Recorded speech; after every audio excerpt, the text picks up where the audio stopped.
నమస్తే. ఇన్నాళ్ళు నన్ను సపోర్ట్ చేస్తూ, ఎంకరేజ్ చేస్తూ మీ ప్రేమని నాకు అందిస్తున్న ప్రతి ఒక్కరికి కృతజ్ఞతలు. అలాగే ఈ వీడియో కూడా ఖచ్చితంగా మీకు ఉపయోగపడుతుంది. లైక్, షేర్ అండ్ సబ్స్క్రైబ్ చేసి మీ సపోర్ట్‌ని నాకు అందించండి. అలాగే ఈ వీడియో పట్ల మీకున్న అభిప్రాయాన్ని కామెంట్ సెక్షన్‌లో కామెంట్ చేసి తెలియజేయండి. ఇప్పుడు వీడియోని చూద్దాం.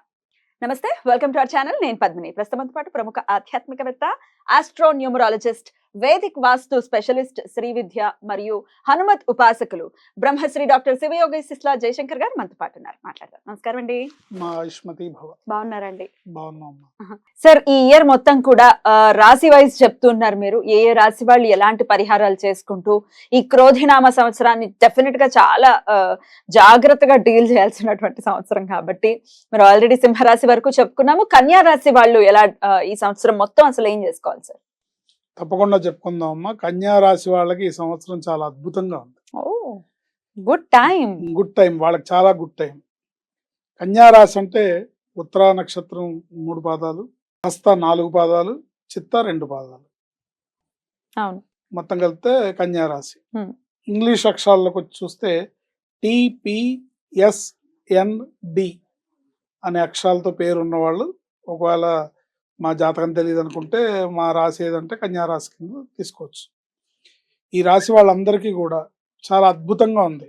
ఒకళ్ళకి కాదు, మీరు విద్యార్థుల నుంచి తీసుకోండి. విద్యార్థులు, ఉద్యోగస్తులు, వ్యాపారస్తులు, రాజకీయ నాయకులు, ప్రొఫెషనల్స్, ఆఖరికి ఇంట్లో ఉండి ఇల్లుని సరిదిద్దుకునే హోమ్ మేకర్గా పేరు తెచ్చుకున్న గృహిణులకు కూడా అద్భుతంగా ఉంటుంది. అంటే ఎప్పుడు కొనంత బంగారం కానీ, లేకపోతే వాళ్ళకి కావాల్సినవి ఈ సంవత్సరం, వాళ్ళ కోరికలు ఏవైతే ఉన్నాయో అవి ఈ సంవత్సరం నెరవేరే అవకాశం ఉంటుంది. 100కి 100 పాళ్ళు అద్భుతంగా బ్రహ్మాండంగా మహారాణిలాగా ఇంతకు ముందు దాకా వాళ్ళ మనసుల్లో ఏమేమి ఉన్నాయో అవన్నీ ఈ సంవత్సరం నెరవేరే అవకాశం ఉంటుంది. బంగారం కొనుక్కోవడం కానివ్వండి, జ్యువెలరీ కొనుక్కోవడం కానివ్వండి, లేకపోతే స్థలాలు, పొలాలు, ఇళ్ళు, వాళ్ళు దేనికోసం ప్లాన్ చేస్తున్నారో అవన్నీ నెరవేరే అవకాశం ఉంటుంది. చక్కగా బ్రహ్మాండంగా ఉంటుంది. కాకపోతే వీళ్ళు ఆహార వ్యవహారాల్లో జాగ్రత్తలు వహించాలి. ఇష్టం వచ్చినట్టుగా పార్టీల్లో పాల్గొని, లేదా ఆ పార్టీల్లో కొన్ని దుర్వ్యసనాలకు అలవాటు పడు, ఇలాంటి కొంచెం జాగ్రత్త తీసుకొని కేర్ఫుల్గా ఉంటే రావాల్సిన అదృష్టం అంతా కూడా వస్తుంది. ఈ ఫుడ్ విషయంలో కేర్ తీసుకోకపోతే ఇబ్బందులు వచ్చే అవకాశం ఉంటుంది. తద్వారా బ్యాడ్ లక్ మన లైఫ్లోకి ఎంటర్ అయ్యే అవకాశం ఉంటుంది. అందుకని junk food, out side food లేకుండా చాలా జాగ్రత్తగా మంచిగా చేసుకుంటే బాగుంటుంది. వీళ్ళు ఈ సంవత్సరం అంతా కూడా శుక్రవారం, ఆదివారం నియమనిష్టలతో ఉండాలి. అంటే మరింత మెరుగైన ఫలితాన్ని పొందడానికి అన్ని బాగుంటాయి, మీరు ఏం చేసినా బాగానే ఉంటుంది. కానీ ఏమవుతుందంటే కూచమ్మ కూడబెడుతుంటే మాచమ్మ మాయం చేస్తాం. మన విధి ఎలా ఉంటుందంటే ఇటు వచ్చే అవకాశం ఉంటే దాన్ని మూసేయడానికి కూడా మన బుద్ధులు, మన చర్యలు, మన పనులు, ఈ కర్మ వెంబడిస్తుంటుంది. కనుక ఒకంత జాగరూకతతో కేర్ఫుల్గా ఆచితూచి అడిగేసి ఈ సంవత్సరం బాగుంది కాబట్టి దాన్ని బాగా యూటిలైజ్ చేసుకోవాలి. మనం బాగా చేసుకోవాలంటే మీకు ఈ సంవత్సరం రావాల్సిన అదృష్టం అంతా, ఈ సంవత్సరం రావాల్సిన సంపద అంతా మీ జీవితంలోకి రావడానికి శుక్రవారం, ఆదివారం నియమనిష్టలతో ఉండాలి. ఆహారంలో కానీ, ఇతర ఆచార వ్యవహారాల్లో కానీ.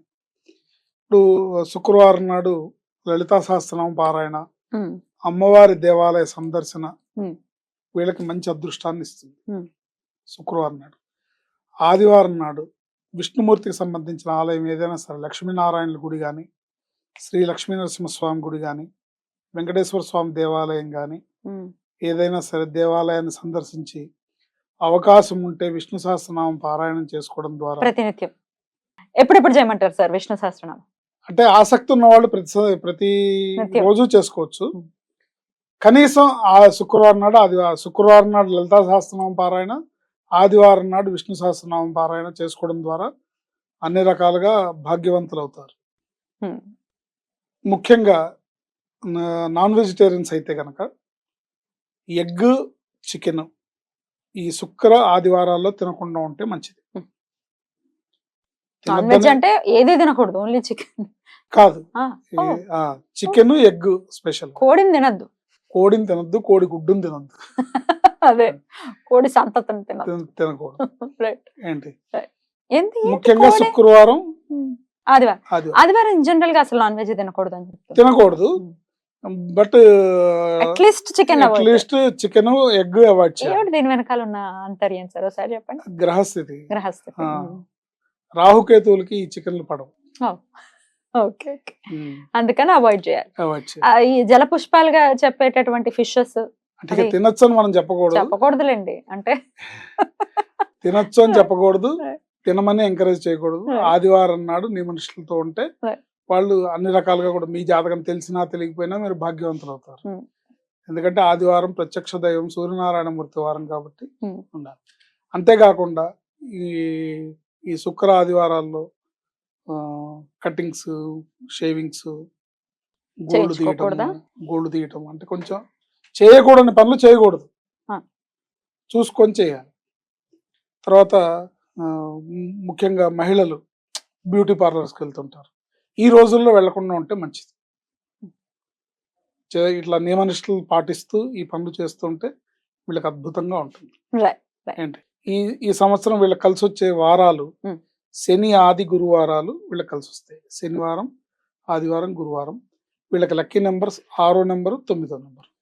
ఇవి యూటిలైజ్ చేసుకోవచ్చు. అయితే శుక్రవారం ఏమో లలితాదేవిని ఆరాధించమన్నారు, ఆదివారం ఏమో విష్ణు సహస్రనామం ప్రత్యేకించమన్నారు కదా, దీంట్లో ఉన్నటువంటి ఆంతర్యం ఏంటి? లలితా అమ్మవారనే కాదు, దుర్గా అమ్మవారిని కూడా ఆరాధించవచ్చు.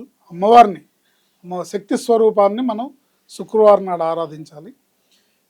ఆదివారం నాడు విష్ణుమూర్తిని, నరసింహస్వామి అయినా, లక్ష్మీనారాయణులైనా, శ్రీభూనీల సమేత వెంకటేశ్వర స్వామి అయినా, ఎవరినైనా వీళ్ళు దేవాలయ సందర్శన వీళ్ళకి ఉత్తమమైన ఫలితాలు ఇస్తుంది. కారణం ఏంటంటే అన్వాంటెడ్గా వచ్చే కోర్టు కేసులు, కోర్టులో వ్యవహారాలు, కొన్ని చిక్కులు పర్సనల్ జాతకంలో ఉండే కొన్ని వచ్చే అవకాశం ఉంటుంది. అలాంటివి ఏమన్నా కూడా ఉంటే నివారించుకొని వీళ్ళు బ్రహ్మాండంగా ఈ సంవత్సరం వచ్చే ఆ అదృష్ట ఫలాల్ని పూర్తిగా అందిపుచ్చుకునే అవకాశం ఉంటుంది. అంటే ఇన్ జనరల్ గా మరి 6 పడని వాళ్ళు అయితే సార్ పడుతుంది. ఏ నంబరు కూడా పడని వాళ్ళు అనేది ఉండదండి. అంటే వాళ్ళ ఏది కూడా పడదు అనేది ఉండదు. నవగ్రహాల్లో మనకి ఏది పడుతుంది పడదు అనేది ఏమి ఉండదు. నవగ్రహాలు వాటి ధర్మాన్ని నిర్వర్తి. సో ఈ సంవత్సరం ప్రకారం ఈ వీళ్ళకి 6వ నంబరు, 9వ నంబరు కలిసి వస్తాయి. ఓవరాల్ గా అయితే ఒక బ్యూటిఫుల్ ఇయర్ గా కన్సిడర్ చేస్తారు. మంచి భవిష్యత్తు వాళ్ళకి జీవితంలో ఇది ఒక మంచి సంవత్సరంగా వాళ్ళు చెప్పుకోవచ్చు. క్రోధినామ సంవత్సరం వాళ్ళకి గుర్తుండిపోతుంది. రైట్ సార్, చాలా బ్యూటిఫుల్ గా ఎక్స్ప్లెయిన్ చేశారు. డెఫినెట్ గా మీరు చెప్పిన విధానంలోనే ఈ క్రోధినామ సంవత్సరం అనేది కన్యా రాశి వారికి చాలా చాలా బాగుండాలని మనస్ఫూర్తిగా కోరుకుంటూ ఇక నెక్స్ట్ ఎపిసోడ్ లో తులా రాశి గురించి మాట్లాడుకుందాం sir. Thank you so very much sir. నమస్తే.